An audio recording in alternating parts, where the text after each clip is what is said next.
Dear students, നമ്മൾ ഇനിയൊരു പുതിയൊരു ടോപ്പിക്കിലേക്ക് കടക്കുകയാണ്. ഷീറ്റ് മെറ്റൽ എന്നുള്ളൊരു ടോപ്പിക്കിലേക്ക് കടക്കുകയാണ്. മെക്കാനിക്കൽ ട്രേഡിനെ സംബന്ധിച്ചിടത്തോളം വളരെ ഇമ്പോർട്ടൻ്റ് ആയിട്ടുള്ള ഒരു ട്രേഡാണ് ഷീറ്റ് മെറ്റൽ എന്ന് പറയുന്നത്. മെക്കാനിക്കലിൽ ഇതിനു മുന്നേ നമ്മൾ ഫിറ്റിങ്, സ്മിത്തി, അതുപോലെ വെൽഡിങ് തുടങ്ങിയ ട്രേഡുകളെ കുറിച്ച് നമ്മൾ ഡീറ്റെയിൽ ആയിട്ട് പഠിച്ചിട്ടുണ്ടായിരുന്നു. അതുപോലെ തന്നെ വളരെ ഇമ്പോർട്ടൻ്റ് ആയിട്ടുള്ള മറ്റൊരു ട്രേഡാണ് ഷീറ്റ് മെറ്റൽ എന്ന് പറയുന്നത്. അപ്പോൾ മെക്കാനിക്കൽ ഇൻഡസ്ട്രിയിൽ ഷീറ്റ് മെറ്റൽ എന്നുള്ളതിൻ്റെ ആവശ്യകതകൾ എന്തൊക്കെയാണ്, ഷീറ്റ് മെറ്റൽ ചെയ്യുന്ന അവസരങ്ങളിൽ ഉപയോഗിക്കുന്ന ടൂൾസ് ഏതൊക്കെയാണ്, അതിൻ്റെ മെറ്റീരിയൽസ് ഏതൊക്കെയാണ്, ഷീറ്റ് മെറ്റൽ ജോയിൻറ്റ്സ് എന്തൊക്കെയാണ്, അത്തരം കാര്യങ്ങളാണ് ഈ ഒരു ട്രേഡിനെ കുറിച്ച് നമുക്ക് കൂടുതലായിട്ടും പഠിക്കാനുള്ളത്. അപ്പോൾ നമുക്ക് വീഡിയോയിലേക്ക് കിടക്കാം. ഷീറ്റ് മെറ്റൽ വർക്കിംഗ് ഡിഫൈൻഡ് എന്ന് പറഞ്ഞിട്ടൊരു ഹെഡിങ് കൊടുത്തിട്ടുണ്ട്. അപ്പോൾ എന്താണ് ഈ ഷീറ്റ് മെറ്റൽ എന്നുള്ളതുകൊണ്ട് ഉദ്ദേശിക്കുന്നത് എന്ന കാര്യം നമുക്ക് ആദ്യം നോക്കാം. Cutting and foaming operations performed on A relatively thin sheet of metal. എന്താണ് ഷീറ്റ് മെറ്റൽ എന്ന് പറഞ്ഞാൽ? ഷീറ്റ് മെറ്റൽ എന്ന് പറഞ്ഞു കഴിഞ്ഞാൽ വളരെ കനം കുറഞ്ഞ ഷീറ്റുകളുടെ കട്ടിങ്ങും അതുതന്നെ ആ ഒരു ഷീറ്റ് കൊണ്ടുണ്ടാക്കുന്ന ഫോമിംഗ് ആയിട്ടുള്ള കാര്യങ്ങൾ, ഓപ്പറേഷൻസിനെ കുറിച്ചും പഠിക്കുന്ന ഒരു മേഖലയാണ് ഷീറ്റ് മെറ്റൽ എന്ന് പറയുന്നത്. ഓക്കെ, നമുക്ക് പല സ്ഥലങ്ങളിലും വളരെ കനം കുറഞ്ഞ ഷീറ്റ് കൊണ്ടുള്ള പല കാര്യങ്ങളും ചെയ്യേണ്ടതുണ്ടായിരിക്കും. അത്തരം അവസരങ്ങളിലൊക്കെ നമ്മൾ ഷീറ്റ് മെറ്റൽസ് വർക്കിംഗ് ആണ്, ഓപ്പറേഷൻസ് ആണ് ഉപയോഗിക്കുന്നത്. ഇപ്പോൾ ഇതിൽ വളരെ ഇമ്പോർട്ടൻ്റ് ആയിട്ടൊരു പോയിന്റ് പറയുന്നുണ്ട്, തിക്നെസ് ഓഫ് ഷീറ്റ് മെറ്റൽ. അതായത് നമ്മൾ ഉപയോഗിക്കുന്ന ആ ഷീറ്റ് മെറ്റലിൻ്റെ ഷീറ്റിൻ്റെ കനം, തിക്നെസ് എന്നുള്ളതുകൊണ്ട് ഉദ്ദേശിക്കുന്നത് അതിൻ്റെ കനം എത്രയാണ്? 0.4 മുതൽ 6 mm വരെ. ഓക്കെ, 0.4 mm മുതൽ എത്രയാണ്? 6 mm വരെ ആയിരിക്കും എന്ത് ആ ഒരു ഷീറ്റ് മെറ്റലിൻ്റെ കനം വരിക. അതായത് പല സൈസിൽ 0.4 മുതൽ 6 mm വരെയുള്ള കനത്തിലുള്ള ഷീറ്റുകൾ അവൈലബിൾ ആണ്. അഥവാ 0.4 അഥവാ 1/64 ഇഞ്ച്. ഓക്കെ, 1/64 ഇഞ്ച് മുതൽ 1/4 ഇഞ്ച് വരെയുള്ള അളവിലുള്ള ഷീറ്റുകളാണ് നമ്മൾ സാധാരണ ഉപയോഗിക്കുന്നത്. പിന്നെ അതുപോലെ പറഞ്ഞിട്ടുള്ളൊരു മറ്റൊരു പോയിൻ്റാണ് operations usually performed as cold working. Okay, ഇതിലൊരിക്കലും ഹോട്ട് വർക്കിങ്ങിൻ്റെ ആവശ്യം വരുന്നില്ല. മെറ്റീരിയൽ ചൂടാക്കിയിട്ടൊന്നും നമ്മൾ വർക്ക് ചെയ്യേണ്ട ആവശ്യമില്ല. നമ്മൾ നേരിട്ട് ഷീറ്റിൽ തന്നെയാണ് പെർഫോമൻസും കാര്യങ്ങളും ഓപ്പറേഷൻസ് ചെയ്യുന്നത്. അതിൽ പ്രത്യേക ഹോട്ട് വർക്കിൻ്റെ കാര്യങ്ങളൊന്നും വരുന്നില്ല.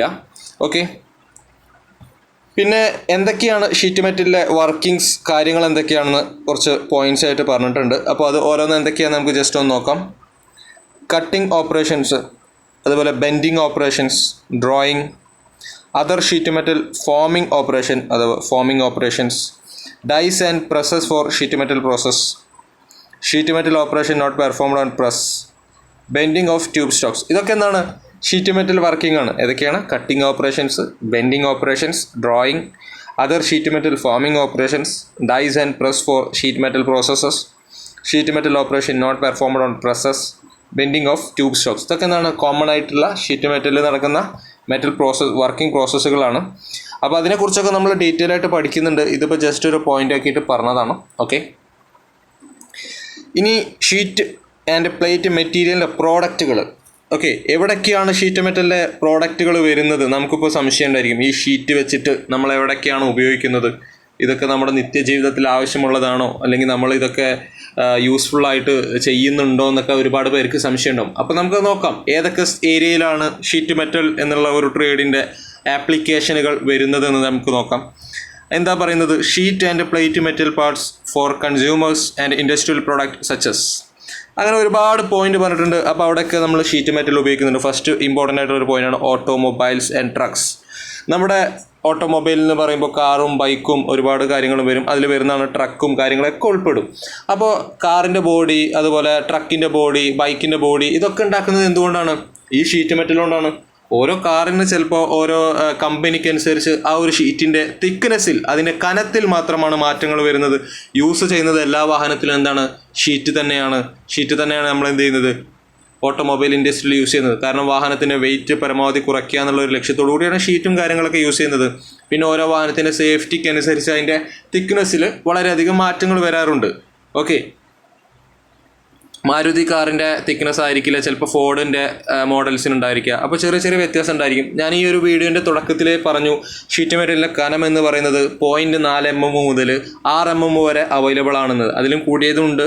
നമ്മൾ ഒരു അളവ് ചെറിയൊരു ഡിസ്റ്റൻസ് പറഞ്ഞതാണ്. 0.4 mm മുതൽ 6 mm വരെ എന്താണ് നമുക്ക് അവൈലബിൾ ആണ്. അപ്പോൾ ഒരാവശ്യത്തിനനുസരിച്ചും അതിൻ്റെ ആവശ്യത്തിനനുസരിച്ചുള്ള തിക്നെസ്സിലുള്ള പ്രൊഡക്റ്റുകളാണ് ഉപയോഗിക്കുക.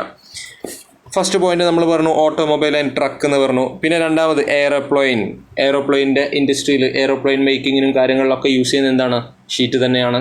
ആ ഷീറ്റ് എന്തായിരിക്കും, ചിലപ്പോൾ ഓട്ടോമൊബൈലിൽ യൂസ് ചെയ്യുന്ന ഷീറ്റിനായിട്ട് തിക്നെസ്സിൽ വ്യത്യാസങ്ങളുണ്ടായിരിക്കാം.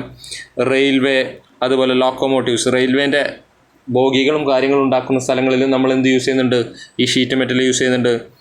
ഫാം ആൻഡ് കൺസ്ട്രക്ഷൻ എക്യുപ്മെൻറ്റ്, ഒരുപാട് വാഹനങ്ങളെ പോലെ തന്നെ ഒരുപാട് കൺസ്ട്രക്ഷൻ എക്യുപ്മെൻറ്റ്സും കാര്യങ്ങളുണ്ട്. ആ ഒരു ഏരിയയിൽ നമ്മൾ എന്താണ് യൂസ് ചെയ്യുന്നത്, നമ്മൾ ഷീറ്റ് മെറ്റലിൻ്റെ കാര്യങ്ങളാണ് യൂസ് ചെയ്യുന്നത്. സ്മോൾ ആൻഡ് ലാർജ് അപ്ലയൻസസ്, ഒരുപാട് നിത്യോപയോഗ സാധനങ്ങളിലും നമ്മൾ ഈ ഷീറ്റുകൾ കാണാൻ സാധിക്കും. ഓഫീസ് ഫർണിച്ചേഴ്സിൻ്റെ ഇടയിൽ നമ്മൾ എന്ത് ചെയ്യുന്നുണ്ട്, ഈ ഷീറ്റ് യൂസ് ചെയ്യുന്നുണ്ട്. നമ്മൾ തന്നെ ഊഹിച്ച് കഴിഞ്ഞാൽ നമുക്ക് നിത്യജീവിതത്തിൽ ഒരുപാട് സ്ഥലത്ത് ഷീറ്റുകൾ ഉപയോഗിക്കുന്നത് കാണാൻ സാധിക്കും. കമ്പ്യൂട്ടേഴ്സ് ആൻഡ് ഓഫീസ് എക്യുപ്മെൻറ്റ്സ്, ഓഫീസിലെ എക്യുപ്മെൻറ്റ്സിനും കാര്യങ്ങളിലൊക്കെ എന്ത് യൂസ് ചെയ്യുന്നുണ്ട്, ഈ ഒരു ഷീറ്റ് മെറ്റൽ ഉപയോഗിക്കുന്നുണ്ട്.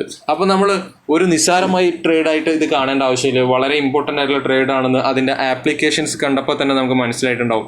അതിൽ ഏറ്റവും എടുത്ത് പറയേണ്ട കാര്യമാണ് ഈ ഓട്ടോമൊബൈൽ ഇൻഡസ്ട്രി, അതുപോലെ എയറോപ്ലെയിൻ, റെയിൽവേ, ഇത്തരം വലിയ വലിയ കാര്യങ്ങൾ ഉണ്ടാക്കുന്നിടത്ത് സ്ഥലങ്ങളിൽ നമുക്ക് ഏറ്റവും ആവശ്യമായിട്ട് വരുന്നൊരു മേഖലയാണ് ഇത് ഷീറ്റ് മെറ്റൽ എന്നുള്ളത്.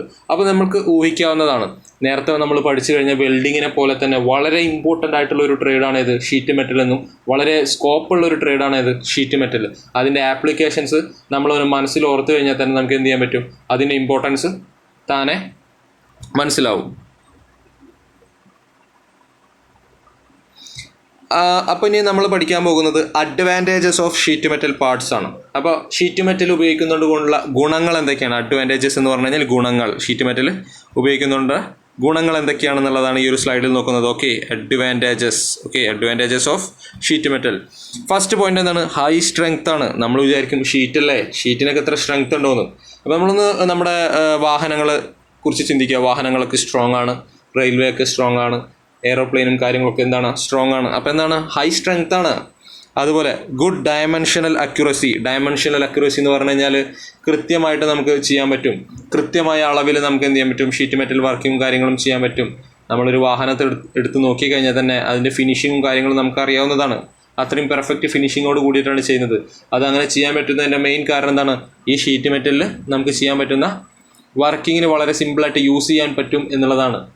അടുത്തത് ഗുഡ് സർഫസ് ഫിനിഷ്, അല്ലേ. സർഫസ്, ഇപ്പോൾ ഒരു എക്സാമ്പിളായിട്ട് കാർ എടുക്കുക, കാറിൻ്റെ ഫിനിഷിങ് നമ്മളൊന്ന് ചിന്തിച്ച് നോക്കുക, വളരെയധികം ഫിനിഷിങ് ഉണ്ടായിരിക്കും. അതിലൊരു മുഖ്യ പങ്ക് വഹിക്കുന്ന ആരാണ്, ഈ ഷീറ്റാണ്. റിലേറ്റീവ്ലി ലോ കോസ്റ്റ്, നമ്മൾ കാസ്റ്റ് എണ്ണയോ അതുപോലെ അലുമിനിയത്തിനോ വെച്ച് നോക്കുമ്പോൾ വളരെയധികം കോസ്റ്റ് എന്താണ്, ഈ ഷീറ്റുകൾക്ക് കുറവാണ്. കാരണം കട്ടി കുറവായ കാരണം തന്നെ മെയിൻലി ഇതിൻ്റെ കോസ്റ്റും വളരെയധികം കുറവായിരിക്കും. Economical mass production for large quantities. Mass production എന്ന് പറഞ്ഞു കഴിഞ്ഞാൽ ഒരുപാടെണ്ണം ഒരുമിച്ച് ഉണ്ടാക്കുമ്പോൾ എന്താണ്, നമുക്ക് വളരെയധികം എക്കണോമിക്കലാണ്, അതായത് ലാഭകരമാണ്. ഇത്രയും കാര്യങ്ങളാണ് ഷീറ്റ് മെറ്റലിൻ്റെ അഡ്വാൻറ്റേജസ്. ഹൈ സ്ട്രെങ്ത് ആണ്, ഒന്നുകൂടി പറയാം, ഹൈ സ്ട്രെങ്ത് ആണ്, good dimensional accuracy, good surface finish, relatively low cost, economical mass production for large quantities. ഇത്രയും കാര്യങ്ങൾ എന്താണ്, ഷീറ്റ് മെറ്റലിൻ്റെ അഡ്വാൻറ്റേജസ് ആണ്. അപ്പോൾ ഇത്രയും കാര്യങ്ങളാണ് ഒരു ഷീറ്റ് മെറ്റൽ ഇൻഡസ്ട്രീൻ്റെ ഒരു ഇൻട്രൊഡക്ഷനായിട്ട് നമ്മൾ പറഞ്ഞത്. അപ്പോൾ ഈ ഒരു വീഡിയോയിൽ നമ്മൾ എന്തൊക്കെ പറഞ്ഞു, എന്താണ് ഷീറ്റ് മെറ്റൽ എന്ന് പറഞ്ഞു, ഷീറ്റ് മെറ്റലിൻ്റെ ആ ഒരു തിക്നെസ് 0.4 മുതൽ 6 mm വരെയാണ് ഇതിൻ്റെ തിക്നെസ് വരിക എന്നുള്ള കാര്യം നമ്മൾ പറഞ്ഞു. അതിനുശേഷം നമ്മൾ ഷീറ്റ് മെറ്റലിൽ ചെയ്യാവുന്ന മെറ്റൽ വർക്കിങ്ങൾ, കട്ടിങ്ങും ബെൻഡിങ് ഓപ്പറേഷൻസ്, അങ്ങനെ ഒരു 6-7 പോയിന്റുകളെ കുറിച്ച് പറഞ്ഞു. അതിനുശേഷം ഷീറ്റ് മെറ്റൽ യൂസ് ചെയ്യുന്ന അതിൻ്റെ ആപ്ലിക്കേഷൻസ്, ആ യൂസ് ചെയ്യുന്ന സ്ഥലങ്ങളെക്കുറിച്ച് പറഞ്ഞു. അതിൽ ഒരുപാട് എക്സാമ്പിൾ, ഓട്ടോമൊബൈൽ ആണെങ്കിലും റെയിൽവേ, എയറോപ്ലെയിൻ, അത്തരം കാര്യങ്ങൾ പറഞ്ഞു. അതിനുശേഷം ഷീറ്റ് മെറ്റൽ ഇൻഡസ്ട്രിയുടെ അല്ലെങ്കിൽ ഷീറ്റ് മെറ്റൽ കൊണ്ട് നിർമ്മിക്കുന്ന കാര്യങ്ങളുടെ ഗുണങ്ങൾ അഥവാ അഡ്വാൻറ്റേജസും കാര്യങ്ങളാണ് പറഞ്ഞത്. ഇത്രയും കാര്യങ്ങളാണ് ഈ ഒരു വീഡിയോയിലുള്ളത്. Thank you.